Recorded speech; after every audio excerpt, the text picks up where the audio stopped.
We are back in the studio today just for a very quick look at a couple of things. And I'm videoing this in the native iPhone camera app. I have the EV turned down to -7. I've got my light over here like I did the other day. Rearranged a little bit here around me from when we looked at it before. I've lowered the picture. I got rid of this light bulb lamp because it was just not going to work. And instead, off to the side, I have the floor lamp with the orange light bulb just to give a little color to this painting right here, or this picture right here. So I want to compare this to what it looks like recorded on ProRes log. I know I've talked about that until people are sick of hearing it. But I want to point out that the video that I made yesterday in the bookstore, all of that video was done in ProRes log, and I edited it. I think I said that right. I edited it on the phone. I didn't try to do color correction in DaVinci Resolve. I did a couple of things. I brought the blacks up just a little bit to give it a little deeper look. And I adjusted the white balance. That was all that I did.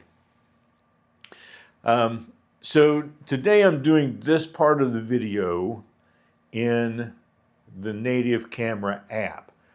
I'm going to shoot another section, and then I'm going to show you, I'm going to shoot it in ProRes log, and I'm going to show you just very quickly how to do those edits on the phone.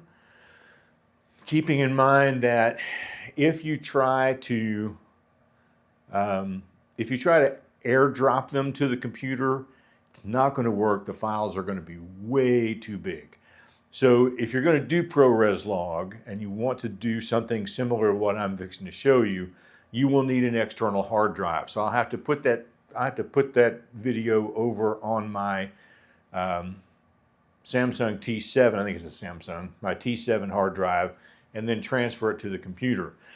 So what I'm going to do is I'm going to record something else in ProRes log, but before you see that clip, I'm going to record editing that clip and show you that first so that you can see what it looks like after it's done. Hopefully I can do that and record my voice while I'm doing the edit, so you kind of know what I'm doing. So let's get to that now. Okay, so this is the video that was shot in ProRes log, and I don't know that it's going to show up like this on the screen because DaVinci Resolve already makes some changes the way I've got it set up. But if I want to adjust this, these three little lines down here in the bottom, if I click those, I get all the adjustments that I want to use. I can adjust the audio mix because I'm on the iPhone 16 in iOS 18. We're not going to worry about audio today. What I do want to do is click adjust. Now, the easiest thing to do is just hit auto, and you can already see it has added color back in. It has adjusted the thing really nicely, but I've got all these other choices. So you can see here on exposure, I could expose it more or expose it less, but I'm going to leave it where it is. With the highlights, I don't really need to do anything with the highlights. There's nothing blown out here. With the shadows, you can see that it's already lifted the shadows just a little bit. I kind of like where that was. Contrast, I'm going to add a little more contrast because that puts a little more refinement into my face, and my face doesn't look quite so plastic that way. Not going to worry about brightness. Black point is something that I look at a lot, and you can see how far that line is from the dot of 0. And so it's already made a pretty big adjustment, and I'm just going to show you what it looks like. The black point does that to all of the shadows. It just adds a little more black. I'm going to leave it about where it was. And then the saturation I'm not going to worry about because I kind of like the way my face looks there. I will add a little vibrance to the video. Not going to worry about warmth right now. Not going to worry about tint. I'm going to put a little sharpness back into the video, but not like it was. And I'm not going to worry about definition. I'm not going to do noise reduction. I'm not going to do vignette. I'm going to leave it there. But one of the other options that I have are the filters. And so you can see what the filter does. This is vivid.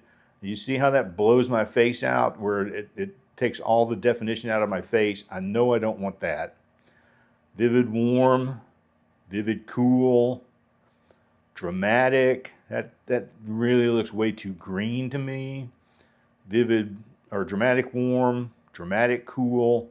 I can also do it in mono or in a silver tone or in noir. But I'm gonna go back to original. I kind of like the way this looks in original. I did add a filter to the video in the bookstore because I wanted a different look.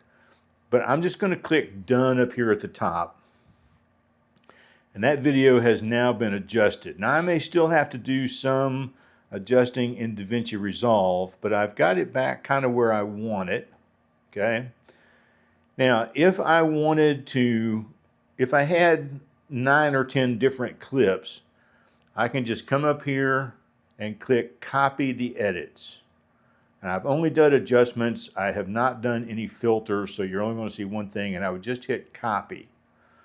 If I had another video that I wanted to do, I would use the 3 dots again, and I would do paste edits. You'll see right here.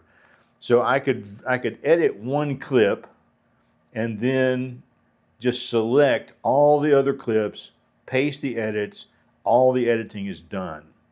So let's take this into DaVinci Resolve, and from this point on, you will see this clip. All right, so you're seeing this clip. This is in ProRes Log, and you're seeing this clip after I've done the edits. I don't know exactly what that's going to look like as I'm recording this. I will show you that before you see this clip, so you can kind of see what it looks like. The nice thing about ProRes Log, there are a couple of reasons to think about using it. One is that ultra sharpness that comes from the iPhone native camera app is diminished, and things look softer. So if you want to add that sharpness back in, you have to edit it back in. But I kind of like the look that's not quite so sharp. That looks a little bit more like a film look. The other nice thing about it is because when you're videoing or photographing, when you're doing it in the native camera app, the file is like this size, and it's already ripped out all the highlights, and it's ripped out a lot of the dark blacks, and it's ripped out anything it doesn't need, and it's compressed that file down to something like this.